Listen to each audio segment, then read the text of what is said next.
Friends എല്ലാവർക്കും നമ്മുടെ പുതിയൊരു വീഡിയോയിലേക്ക് സ്വാഗതം. ബിഗ് ബോസ് ആണ് നമ്മുടെ ഇന്നത്തെ വിഷയം. ബിഗ് ബോസിന്റെ റിവ്യൂ. അതായത് ബിഗ് ബോസിൽ നമ്മുടെ രേണുസുതിക്ക് എന്താണ് സംഭവിക്കാൻ പോകുന്നത് എന്ന് നമ്മൾ കട്ട വെയിറ്റിങ്ങിലായിരുന്നു. കാര്യം അതിന് റീസൺ ഉണ്ട്. നമ്മുടെ രേണുസുതി വലിയൊരു അബദ്ധം കാണിച്ചിട്ടുണ്ടായിരുന്നു. ബിഗ് ബോസിലേക്ക് വന്നിട്ട് ചെയ്യാൻ പാടില്ലാത്ത കുറച്ച് കാര്യങ്ങൾ ചെയ്തിട്ടുണ്ടായിരുന്നു. അത് ഫസ്റ്റ് ഓഫ് ഓൾ ചെയ്തത് ബിഗ് ബോസിൽ എൻട്രി കിട്ടിയപ്പോൾ തന്നെ ഫ്രണ്ട്സിനെയൊക്കെ അറിയിച്ചു. അതിൻ്റെ ഒരു ഫ്രണ്ട് അടുത്ത് ഫേസ്ബുക്കിൽ പോസ്റ്റ് ചെയ്തു, ബിഗ് ബോസിൽ അവർക്ക് സപ്പോർട്ട് കൊടുക്കണേന്നൊക്കെ പറഞ്ഞിട്ട്. ആ ഒരു വിവാദം ഭയങ്കരമായിട്ട് നിന്ന സമയത്താണ് എനിക്ക് ബിഗ് ബോസിലൊന്നും ഇത് കിട്ടിയില്ല, ഞാൻ താണ്ട് ഇവിടെ നിൽക്കുകയാണ്, ഞാൻ ഇവിടെ ഇരിക്കുന്നത്, ഞാനെങ്ങനെയാണ് ബിഗ് ബോസിൽ പോകുന്നത്, ഞാൻ ഇവിടെ നിൽക്കുകയല്ലേ എന്ന് പറഞ്ഞിട്ട് വേറൊരു വീഡിയോ ഇട്ടുണ്ട്. അതൊക്കെ ഒരുപാട് നെഗറ്റീവ് വീണ്ടും ബിഗ് ബോസിൽ രേണുസുതിക്ക് ഉണ്ടാക്കി കൊടുത്തിട്ടുണ്ട്. അതുപോലെ തന്നെ രേണുസുതിയായിട്ട് പുറത്ത് ഒരുപാട് പ്രോബ്ലംസ് ഉണ്ടാകുന്നുണ്ട്. അതായത് നമ്മുടെ റിയാക്ഷൻ ചാനലുകളൊക്കെ തന്നെ അങ്ങോട്ടും ഇങ്ങോട്ടും പ്രശ്നങ്ങളൊക്കെ ഉണ്ടാക്കുന്നുണ്ട്. അതായത് PR വർക്ക് ചെയ്തു എന്നും ഒരു ടീമും PR വർക്ക് ചെയ്യുന്നില്ല എന്നും നീ ഇങ്ങോട്ട് വാ നിന്നെ കാണിച്ചു തരാമെന്നൊക്കെ പറഞ്ഞിട്ട് റിയാക്ഷൻ വ്ളോഗേഴ്സ്, അതായത് നല്ല രീതിയിൽ ടോപ്പിൽ നിൽക്കുന്ന വ്ളോഗേഴ്സ് തമ്മിൽ ഭയങ്കര ഒരു പ്രോബ്ലം ഉണ്ടാകുന്നത്. അതെല്ലാം രേണുസുതിയുടെ പേരിലാണ് നടന്നുകൊണ്ടിരിക്കുന്നത്. അപ്പോൾ രേണുസുതിക്ക് പുറത്ത് നല്ലൊരു PR ഉണ്ട് എന്ന് ഒരു വിഭാഗം പറയുന്നുണ്ട്. അത് ഏറ്റവും നല്ല ടോപ്പിൽ നിൽക്കുന്ന ആളുകൾ രേണുസുതി സപ്പോർട്ട് ചെയ്യുന്നുണ്ടെന്ന് ഒരു വിഭാഗം പറയുന്നുണ്ട്. ഇതിൽ സത്യാവസ്ഥ നമുക്ക് അറിയത്തില്ല. എന്തായാലും രേണുസുതി 100 ദിവസം ബിഗ് ബോസിൽ ഉണ്ടാകുമെന്ന് തന്നെയാണ് എൻ്റെ ഒരു പ്രതീക്ഷ. കാര്യം രേണുസുതി വന്നപ്പോഴത്തേക്കിന് ഏഷ്യാനെറ്റിന്റെ വ്യൂ റേറ്റിംഗ് നല്ലതുപോലെ ഉയർന്നിട്ടുണ്ട്. അപ്പോൾ അതുകൊണ്ട് തന്നെ ഏഷ്യാനെറ്റ്, അതായത് ബിഗ് ബോസ് നല്ല പെട്ടെന്നൊന്നും എടുത്ത് രേണുസുതിയെ പുറത്ത് കളയുമെന്ന് എനിക്ക് തോന്നുന്നില്ല. 100ാം ദിവസം ലാസ്റ്റ് എലിമിനേഷൻ വരെ രേണുസുതി ഉണ്ടാകുമെന്നാണ് എൻ്റെ ഒരു പ്രതീക്ഷ. അല്ലെങ്കിൽ പുറത്ത് പോയാലും വൈൽഡ് കാർഡ് എൻട്രിയിലൂടെ അകത്തെത്തും രേണുസുതി, അത് ഉറപ്പാണ്. എന്തായാലും രേഷ്മ പി തങ്കച്ചൻ നന്നായിട്ട് കളിച്ച് പ്രൈസ് വാങ്ങുക എന്നാണ് നമ്മുടെ ഒരു ആഗ്രഹം. ഞാൻ എൻ്റെ ഒരു അഭിപ്രായം പറഞ്ഞതേ. ഞാൻ എപ്പോഴും പറയുന്നുണ്ട്, ഞാൻ രേണുസുതി സപ്പോർട്ട് ചെയ്യുന്നുണ്ട്. അതായത് ഒരു വിധവയാണ്, മീൻസ് ഒരു വിധവ തൻ്റെ മക്കളെ വളർത്താനായിട്ട് പോരാടുന്നു. അതവിടെ നിർത്തുക, അതവിടെ അവസാനിപ്പിക്കാം നമുക്ക് ആ ഒരു സംസാരം. ഇനിയിപ്പോൾ ലാലേട്ടൻ്റെ എൻട്രിയെ കുറിച്ച് പറയാം. ലാലേട്ടൻ അടിപൊളി മനോഹരമായ ഡ്രസ്സിലൊക്കെ വന്നു. എല്ലാവർക്കും ഒരേപോലെ നല്ല പണികളൊക്കെ കൊടുത്തിട്ടുണ്ട്. രേണുസുതി അങ്ങനെ ഒരു വീഡിയോ ഇട്ടതിന്, അതായത് ഞാൻ ഔട്ടാവുകയാണ് എന്ന് പറഞ്ഞ് ഇട്ട വീഡിയോയ്ക്കെതിരെ പരാമർശം ഉണ്ടായിരുന്നു. മോഹൻലാൽ ചോദ്യം ചെയ്തു. ഇവർക്ക് ലാലേട്ടൻ പറഞ്ഞു, ഇനി ഒരു കാര്യം ചെയ്യും, വീഡിയോസൊക്കെ എടുത്ത് വെച്ചിട്ടുണ്ടെങ്കിൽ തന്നാൽ മതി, ഞാനിവിടെ ഓരോ ആഴ്ചയിലും ഞാൻ അപ്ലോഡ് ചെയ്തോളാം എന്നൊക്കെ പറയുന്നുണ്ട്.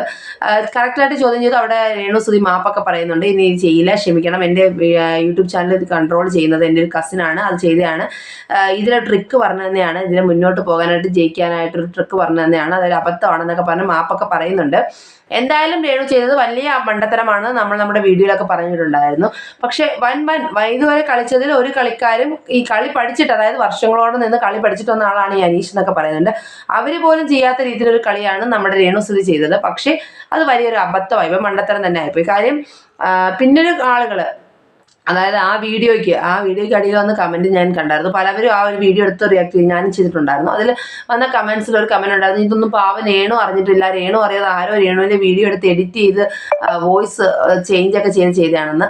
അപ്പോൾ അതിൽ നിന്ന് മനസ്സിലാക്കാനുള്ളത്, ഇപ്പോഴും കട്ടയ്ക്ക് രേണുവിൻ്റെ കൂടെ ആളുകളുണ്ട് കേട്ടോ. രേണുവിനെ ഒരുപാട് പേര് വിശ്വസിക്കുന്നുണ്ട്. അപ്പോൾ രേണു ആ വിശ്വാസമൊക്കെ മുന്നോട്ട് കൊണ്ടുപോകുക നന്നായിട്ട്. എന്തായാലും ലാലേട്ടനെ കുറിച്ച് നമുക്ക് ബിഗ് ബോസ് റിവ്യൂയിലേക്ക് വരാം. എന്തായാലും ആ ഒരു സംഭവം പൊളിച്ചടക്കിയതോടുകൂടി രേണു നമ്മുടെ ക്യാമറയ്ക്ക് മുമ്പിൽ വന്നിട്ട് മാപ്പൊക്കെ ചോദിക്കുന്നുണ്ട്, ക്ഷമയൊക്കെ പറയുന്നുണ്ട്, ഏത്തൊക്കെ ഇടുന്നുണ്ട്. എൻ്റെ കസിനെ ഇനി അങ്ങനെയൊന്നും ചെയ്യരുത്, ഇനി ഒരിക്കലും ചെയ്ത്. അപ്പം ഇത് ചെയ്തെന്ന് പറഞ്ഞു കഴിഞ്ഞാൽ ലാലേട്ടൻ വന്നിട്ട് ആ വീഡിയോ എടുത്ത് നമ്മുടെ ഏഷ്യാൻ്റെ ആ ഒരു ഇതിൽ ഇത് ചെയ്തു, പബ്ലിക്കാക്കി എല്ലാവരെയും കാണിച്ചു. അതിനകത്തുള്ളവരെല്ലാം കണ്ടു ഇതുപോലെ രേണു ചെയ്തു. അപ്പോൾ അതിനകത്തൊരു പ്രശ്നം വന്നത്, രേണുവിൻ്റെ ഈ ഒരു ഇരട്ടത്താപ്പ് നയം അവിടെ ഉള്ളവർ മനസ്സിലാക്കി രേണുവിനെ ഒറ്റപ്പെടുത്താനായിട്ടുള്ളൊരു സംഭവം ഇതിലായിട്ട് ഉണ്ടാകുന്നുണ്ട്. അപ്പം അത് മാത്രമല്ല, അനീഷൊക്കെ തന്നെ എപ്പോഴും രേണുവിനെ ഒരു കണ്ടന്റാക്കി മാറ്റാൻ ശ്രമിക്കുന്നുണ്ട്. എപ്പോഴും രേണുവിൻ്റെ പുറകെ നടന്ന് ചൊറിയുന്നുണ്ട് ഇങ്ങനെ വെറുതെ ആയിട്ട്. രേണു കണ്ണടച്ചു എന്നൊക്കെ പറഞ്ഞ് ഭയങ്കര രീതിയിൽ. അപ്പോൾ രേണു ഇല്ല എന്ന് പറഞ്ഞു അതിനെക്കാട്ടി ഉറക്കെ കൂന്നുണ്ടായിരുന്നു. അപ്പോൾ ശൈത്യം എന്ന് പറയുന്നുണ്ടായിരുന്നു, അതങ്ങ് സമ്മതിച്ച് കൊടുക്കുക, പ്രശ്നമില്ലല്ലോ, തീർന്ന് ഇങ്ങനെ അടുത്ത് പട്ടി കുരയ്ക്കുന്നതൊക്കെ കുരയ്ക്കണ്ടല്ലോ എന്നൊക്കെ പറഞ്ഞിട്ട് ശൈത്യം പറയുന്നുണ്ട്. അപ്പോൾ എല്ലാവരും ഇങ്ങനെ ഒരു നല്ല രീതിയിൽ ഗെയിം അതിൽ കളിക്കുന്നുണ്ട്. അതുപോലെ തന്നെ നമ്മുടെ സെപ്റ്റിക് ടാങ്ക്, അതായത് ഈട്ടക്കുഴി എന്ന് രേണുവിനെ അഭിസംബോധന ചെയ്ത അക്ബറിനെതിരെ ചോദ്യം ചെയ്യുന്നുണ്ട്. എത്ര നല്ല നല്ല പേരുകളുണ്ടായിരുന്നു, പിന്നെ എന്തിനാണ് ഇങ്ങനെ ഒരു പേര് ചൂസ് ചെയ്തതെന്നൊക്കെ ലാലേട്ടൻ ചോദിക്കുന്നുണ്ട്. അയ്യോ അത് ഞാൻ അബദ്ധം പറ്റിയതാണ്, ഞാൻ അറിഞ്ഞില്ല എത്രമാത്രം ഫീൽ ചെയ്യുന്നു, ഇത്ര പ്രശ്നമുണ്ടോ എന്ന് എനിക്ക് അറിയില്ലായിരുന്നൊക്കെ അക്ബറിനോട് പറയുന്നുണ്ട്. അപ്പോൾ രേണുവിനോട് ചോദിക്കുന്നുണ്ട് എന്താണ് ആ സമയത്തുണ്ടായ ഫീലിങ്സ്. അപ്പോൾ ഞാൻ ചമ്മി നാറിപ്പോയി, എനിക്കത് ഒരുപാട് പേര് കാണുന്നില്ല, എനിക്കത് ഒരുപാട് ഫീൽ ചെയ്തു, പക്ഷേ അത് നമ്മൾ കണ്ടാണ് രേണു അത്. പക്ഷേ എനിക്ക് തോന്നുന്നു ആ അക്ബറിൻ്റെ ആ ഒരു പരാമർശം രേണുവിന് ഒരുപാട് വ്യൂവേഴ്സ്, ഒരുപാട് സപ്പോർട്ടേഴ്സിന് ഉണ്ടാക്കി കൊടുത്തിട്ടുണ്ട്. അതായത് അക്ബറിന് ഒരുപാട് ഹേറ്റേഴ്സിനെയും രേണുവിന് ഒരുപാട് സപ്പോർട്ടേഴ്സിനെയും ഇവിടെ ഉണ്ടാക്കി കൊടുത്തിട്ടുണ്ട്. പക്ഷേ ആരോഗ്യകരമായ ഗെയിമാണ് എപ്പോഴും ഗെയിമിൽ കളിക്കേണ്ടത്. കള്ളക്കളികൾ അവിടെ പാടില്ല. രേണു കളിച്ച ഒരു കള്ളക്കളിയാണ് ഈ വീഡിയോ ചെയ്തത്, അത് പോട്ടെ. അതുപോലെ തന്നെ അക്ബർ ഈ വിളിച്ചത്, അക്ബറിന് നമ്മുടെ കുഴി നമ്മൾ തന്നെ തോണ്ടുക എന്ന് പറയാം, അതാണ് അക്ബർ അവിടെ ചെയ്തിരിക്കുന്നത് കേട്ടോ. ഓക്കെ, അതിന് അക്ബറിന് കൊടുത്തിരിക്കുന്ന പണിഷ്മെന്റ് നന്നായിട്ട് ഇഷ്ടപ്പെട്ടു. രേണുവിനെ കൊണ്ട് ഈ ആഴ്ച ഒരു നല്ലത് പറയിക്കുക, അതാണ് അക്ബറിന് കൊടുത്തിരിക്കുന്ന ടാസ്ക്. പക്ഷെ അത് കൊള്ളാം കേട്ടോ, അടിപൊളിയാണ്, അങ്ങനെ തന്നെ വേണം. രേണുവിനെ കുറിച്ച് മോശം പറഞ്ഞ അക്ബർ, രേണുവിന്റെ വായിൽ നിന്ന് അക്ബർ നല്ലത് കേൾക്കണം. അത് വളരെ നല്ല രീതിയിലുള്ള പണിഷ്മെന്റ് തന്നെയാണ്. അതുപോലെ എനിക്ക് പറയാനുള്ള ജയിലിനെ കുറിച്ചാണ്. കഴിഞ്ഞ വർഷം വരെയുള്ള ജയിൽ പോലെ അല്ല ഇപ്രാവശ്യത്തെ ജയിലിൽ ബാത്റൂം ഫെസിലിറ്റി ഒന്നും ഇല്ലാത്തതുകൊണ്ട് തന്നെ അതിനകത്ത് കിടക്കുന്നവർ പുറത്തിറങ്ങി, അനിമോളൊക്കെയാലും പുറത്തിറങ്ങി വന്ന് പല്ല് കഴിക്കുന്നു, കുളിക്കുന്നു, ബാത്റൂമിൽ പോകുന്നു. അപ്പോൾ അങ്ങനെയൊക്കെയുള്ള കാര്യങ്ങൾ വരുമ്പോഴത്തേക്കിനും അവർക്ക് അതൊരു ജയിലിൽ കിടക്കുന്ന ഒരു ഫീലിങ്ങോ ആ ഒരു ഇതുണ്ടാവും തോന്നില്ല. അപ്പോൾ ആർക്കും ജയിലിൽ കിടക്കുന്നതിനകത്ത് പ്രശ്നമൊന്നുമില്ല. പിന്നെ പുകഞ്ഞ കൊള്ളി പുറത്ത്, ആ വീഡിയോയെ കുറിച്ച് നമ്മൾ പറഞ്ഞല്ലോ, ഒരു കട്ടിലിനകത്ത് കിടക്കുന്നു, കട്ടിലിൽ എടുത്ത് ആ ഒരു റെഡ് ലൈനിൽ പുറകത്ത് കൊണ്ടുവരുന്നവർ ഔട്ടാവും. അപ്പോൾ അതിന് മുമ്പായിട്ട് തന്നെ ശൈത്യയൊക്കെ ഉറക്കത്തിൽ നിന്ന് എണീക്കുന്നുണ്ട്. പക്ഷേ ആ ഒരു സംഭവം, പക്ഷെ ഗെയിമൊക്കെ സൂപ്പറാണ്. പിന്നെ ഉള്ളത് ഒരു മേക്കപ്പ്, ഗിൽസി എന്നാണെന്ന് തോന്നുന്നു ആ കുട്ടിയുടെ പേര്. അതിന് മേക്കപ്പ് ഇല്ലാതെ പറ്റത്തില്ല. അതിന് മേക്കപ്പൊക്കെ തിരിച്ച് ഹാൻഡ് ഓവർ ചെയ്യാൻ പറഞ്ഞിട്ട് അത് കുറച്ചൊക്കെ എടുത്ത് ഒളിച്ച് ടവലിലൊക്കെ ഒളിച്ച് വെച്ച് കൈ വെച്ചിട്ടുണ്ടായിരുന്നു. ഇന്നലത്തെ 2 ദിവസം മുമ്പുള്ള ഗെയിമിൽ നമ്മൾ കണ്ടാണ് ലിപ്സ്റ്റിക്ക്, ടിഷ്യൂ പേപ്പറിൽ ലിപ്സ്റ്റിക്ക് ഒളിപ്പിച്ച് വെച്ചിട്ട് അത് വെച്ച് അതിൽ നിന്ന് എടുത്ത് ഇതാക്കുന്നത്. ഇതൊക്കെ കാണാൻ സാധിക്കുന്നത് ഇവർക്കൊന്നും ഇതില്ലാതെ ഒട്ടും പറ്റില്ല കേട്ടോ. സാധാരണക്കാർ നമ്മൾ അനിമോളൊക്കെ ഒരു ഫിലിം ആക്ടറാണ്, അപ്പോൾ അവർക്കൊന്നും പറ്റുന്നില്ല, എന്നിട്ട് പോലും അവരൊക്കെ അത് ഉപേക്ഷിക്കുന്നുണ്ട്. പക്ഷേ ഈ കുട്ടിക്ക് അത് പറ്റുന്നില്ല. എന്തായാലും ലാലേട്ടൻ നല്ലൊരു പണി കൊടുത്തു.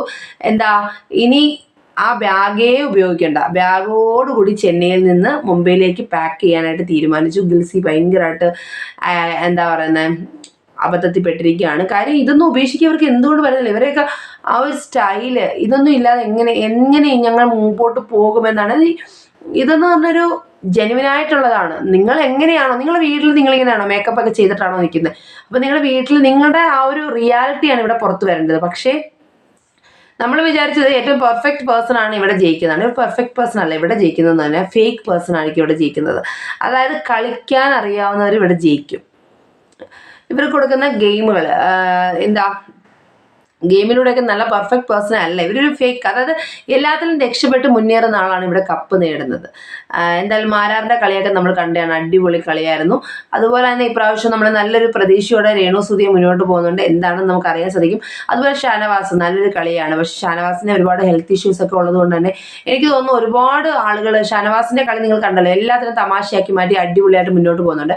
അപ്പോൾ ഷാനവാസിന് ഒരുപാട് ഫാൻസ് ഒക്കെ വരുന്ന സമയത്ത് അവസാനം ഒരു ടൈമിലുണ്ടെന്ന് ഹെൽത്ത് ഇഷ്യൂസ് ഉണ്ടെന്നതിൻ്റെ പേരിൽ ഷാനവാസ് പുറത്തേക്ക് പോകാനായിട്ട് ചാൻസ് ഉണ്ടെന്ന് തോന്നുന്നു. എപ്പോഴും ബിഗ് ബോസിൽ അങ്ങനെ കളി ഉണ്ടല്ലോ, ഹെൽത്ത് ഇഷ്യൂസിൻ്റെ പേരിൽ പുറത്ത് പോകുന്നത്. ഇപ്പോൾ കളി അങ്ങോട്ട് മുന്നോട്ട് പോകുന്നതിന് ഓട്ടവും ചാട്ടവും അതുപോലെ തന്നെ ആഹാരത്തിലൊക്കെ ക്രമീകരണവും ഒക്കെ വരുമ്പോഴത്തേക്കും ഷാനവാസ് എങ്ങനെ മുന്നോട്ട് പോകുമെന്ന് അറിയാൻ സാധിക്കുന്നില്ല. എന്തായാലും കളി അടിപൊളിയാണ്. നമ്മൾ രേണുവിൻ്റെ പിടിക്കപ്പെട്ടിരിക്കുകയാണ്, ഗിൽസി പിടിക്കപ്പെട്ടു, അക്ബറിന് 8ന്റെ പണി കിട്ടി.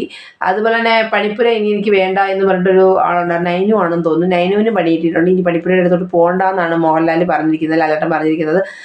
അതുപോലെ തന്നെ ഫുഡ് കമ്മിറ്റിയിലുള്ളവർ അവിടെ ഒതുങ്ങി നിന്ന് സേഫായിട്ട് കളിക്കുകയാണ്. അവരെയൊക്കെ പുറത്തേക്ക് കുറച്ചുകൂടെ ശക്തമായിട്ട് പുറത്തേക്ക് കൊണ്ടുവരാനായിട്ട് നോക്കുന്നുണ്ട്.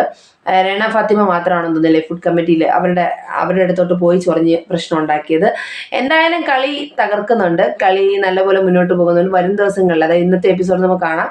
വരും ദിവസങ്ങളിൽ വരുന്ന ലൈവിൽ വരുന്ന ഇതെല്ലാം തന്നെ നമുക്ക് എപ്പിസോഡ് ടെലികാസ്റ്റിംഗ് ആകാത്ത എപ്പിസോഡ് ഫുള്ളായിട്ട് വരുന്നില്ല, ലൈവിൽ ഫുള്ളായിട്ടെല്ലാം കാണിക്കുന്നുണ്ട്. പക്ഷേ എപ്പിസോഡിൽ വരുമ്പോൾ ചില ഭാഗങ്ങൾ കട്ടാവുന്നുണ്ട്. എന്തായാലും കളി ഗംഭീരമാവുന്നുണ്ട്. അതുപോലെ തന്നെ ഒരു കാര്യം പറയാൻ പറഞ്ഞത്, നമ്മുടെ രേണുസുതിയുടെ ഋതപ്പനെയും കിച്ചുവിനെയും കാണാത്ത സങ്കടവും കരയുന്നതൊക്കെ നമ്മൾ കണ്ടായിരുന്നു. അതുപോലെ തന്നെ രേണുവിൻ്റെ അച്ഛനും അമ്മയുടെയും വീഡിയോ നിങ്ങൾ കണ്ടായിരുന്നോ?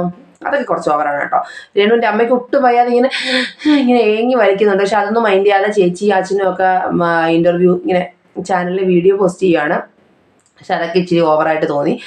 നിങ്ങൾ രേണുവിന് അതിനകത്തുള്ള സപ്പോർട്ട്, നിങ്ങളായിട്ട് ഇങ്ങനെയുള്ള വീഡിയോസ് ഇട്ട് ആ സപ്പോർട്ട് കളയല്. ഈ സുധിയുടെ പേര് ഉപയോഗിക്കാതെ, ഋതുപ്പൻ്റെ പേര്, കിച്ചുവിൻ്റെ പേര് അങ്ങനെയൊന്നും ഉപയോഗിക്കാതെ നല്ലോണം മുന്നോട്ട് നിന്ന് കളിച്ച് ജെനുവിനായിട്ട് നിന്ന് കളിച്ച് അടിപൊളിയായിട്ട് കളിച്ച് മുന്നേറി പ്രൈസുമായിട്ട് വരിക. എല്ലാവരും കട്ട സപ്പോർട്ടായിട്ട് കൂടെയുണ്ട്. അതുപോലെ തന്നെ കളിക്കുന്നവർക്ക് ഏറ്റവും നന്നായിട്ട് കളിക്കുന്നവർക്കാണ് നമ്മൾ സപ്പോർട്ട് കൊടുക്കുന്നത്. ഷാനവാസൊക്കെ നല്ല കളിയാണ് കേട്ടോ. ഷാനവാസിനെയൊക്കെ നല്ലൊരു എന്താ അടിപൊളിയായിട്ട് മുന്നേറാൻ പറ്റും തോന്നുന്നുണ്ട്. ഈ ഒരു സംഭവമാണ് ട്വിസ്റ്റ് ഇതായിരിക്കും വരാൻ പോകുന്നതെന്ന് നമുക്ക് തോന്നുന്നു. അതായത് ഇങ്ങനെ ലാസ്റ്റ് മൊമെന്റിൽ ഒരു പുറത്താക്കൽ, അതായത് ഹെൽത്ത് ഇഷ്യൂസിന്റെ പേരിൽ. അതുപോലെ തന്നെ ജയിലും മറ്റു കാര്യങ്ങളൊക്കെ അടിപൊളിയാണ്. ഈ പ്രാവശ്യത്തെ എന്താ ബെഡിന്റെ സെറ്റിൽമെന്റ് ഒക്കെ അടിപൊളിയായിരുന്നു, നല്ല രസമായിരുന്നു. പിന്നത്തെ കാര്യം എന്താ, ബിഗ് ബോസിൽ ഇനി മൊത്തത്തിൽ നമ്മളെല്ലാം പറഞ്ഞില്ല അല്ലേ? എല്ലാ കാര്യങ്ങളും പറഞ്ഞു. എന്തായാലും വരുന്ന എപ്പിസോഡിലെ റിവ്യൂസൊക്കെ ആയിട്ട് നമ്മൾ വരുന്നതായിരിക്കും. എന്തെങ്കിലുമൊക്കെ കമൻറ്റോ എന്താ നമ്മുടെ ഈ അവതരണത്തിലൊക്കെ എന്തെങ്കിലും മാറ്റങ്ങൾ വരുത്താനുണ്ടെങ്കിൽ നിങ്ങളൊന്ന് കമൻറ്റ് ചെയ്യണം പ്ലീസ്. അതുപോലെ തന്നെ ആദ്യമായിട്ട് കാണുന്നവരാണെങ്കിൽ ചാനലൊന്ന് സബ്സ്ക്രൈബ് ചെയ്ത് സപ്പോർട്ട് ചെയ്യണം. ഓക്കെ ഫ്രണ്ട്സ്, പുതിയൊരു വീഡിയോ കാണുന്നത് എല്ലാവർക്കും ടാറ്റാ ബൈ ബൈ.